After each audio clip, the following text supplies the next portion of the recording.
I, Sara Zimmerman Duterte, do solemnly swear do solemnly swear I will faithfully and conscientiously fulfill that I will faithfully and conscientiously fulfill my duties as Vice President of the Philippines, my duties as Vice President of the Philippines, preserve and defend its Constitution, preserve and defend its Constitution, execute its laws, execute its laws, do justice to every man, do justice to every man, and consecrate myself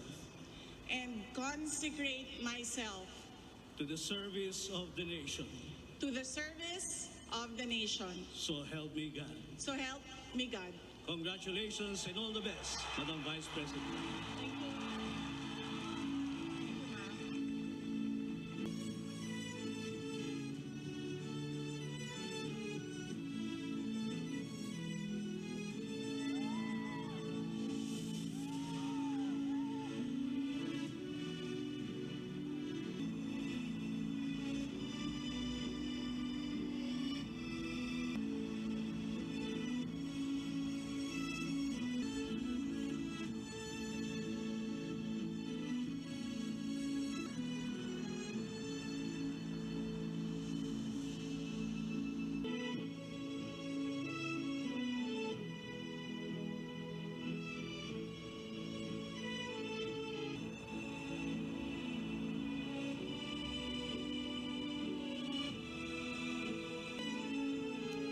Ladies and gentlemen, the 15th Vice President of the Republic of the Philippines, Vice President-elect Sara Zimmerman Duterte.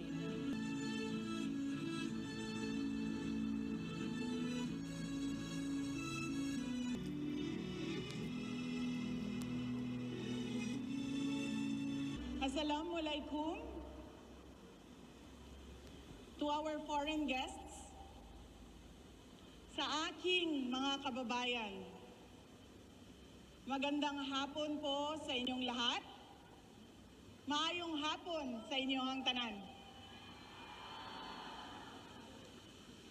One of the most important lessons I have learned as I navigate life, and the same thing that I believe we should ponder upon as one country, united in our determination to overcome our difficulties and achieve our aspirations, is that we should commit to heart the priorities of God, country, and family.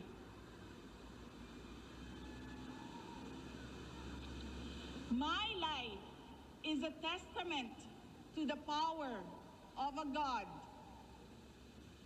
whom we know by many names.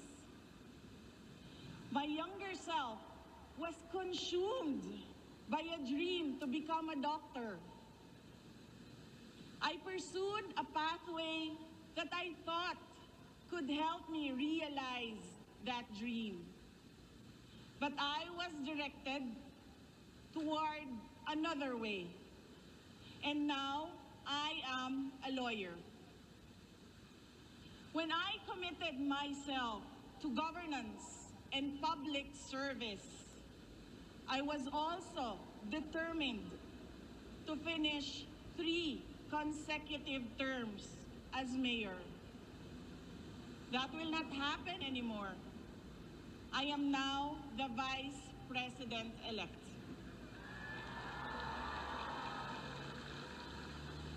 The voice of 32.2 million Filipinos was loud and clear.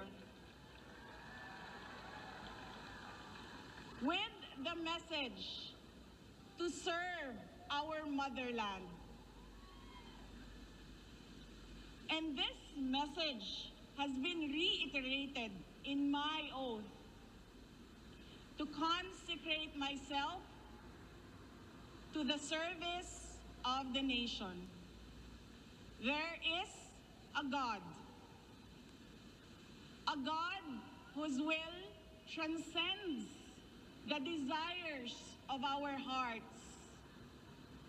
one whose will directs us to the way that we might not have imagined, but a way that consecrates ourselves every day to help our fellow men overcome the difficulties they face in their lives, to change lives, to save lives.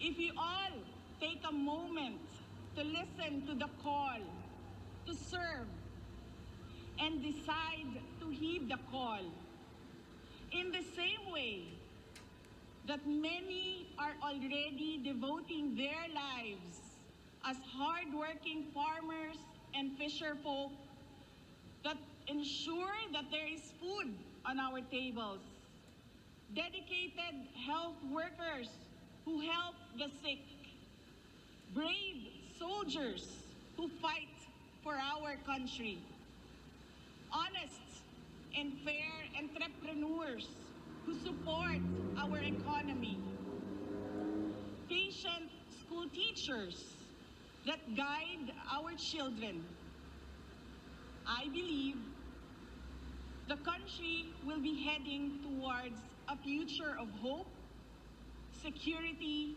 strength, stability, and progress. Today, we celebrate the life and works of our national hero, Dr. Jose Rizal.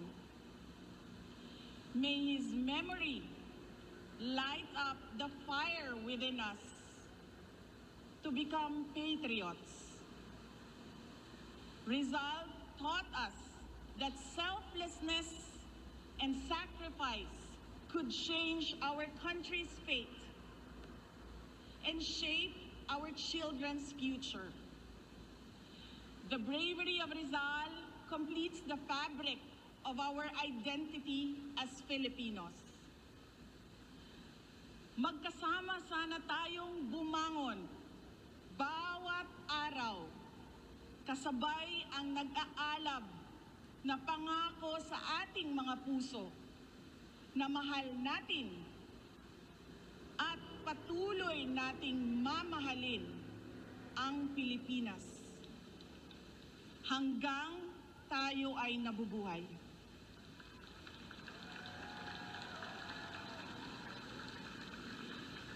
Let us show our love for our country by taking care of our families and communities despite the unending challenges that come their way.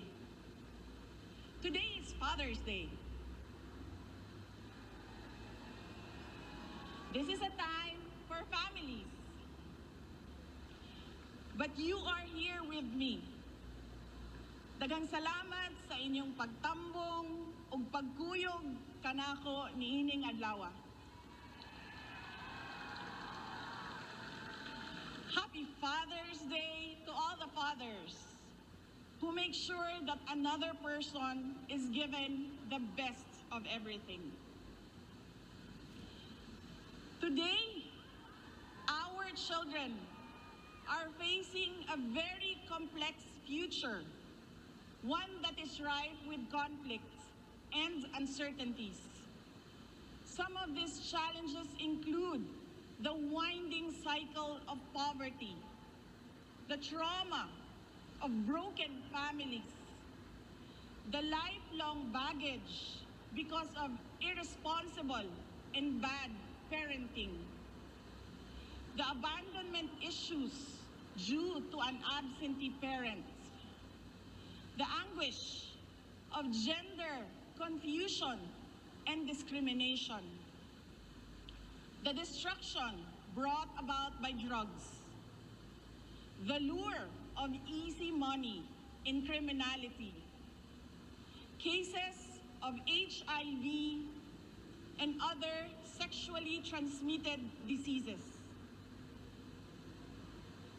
the failure to identify and speak up against different kinds of abuses, the life-altering effects of teenage pregnancy, the detrimental effects of illiteracy, the emotional injury of bullying, unstable mental wellness, recruitment to support terrorism, misinformation in the internet.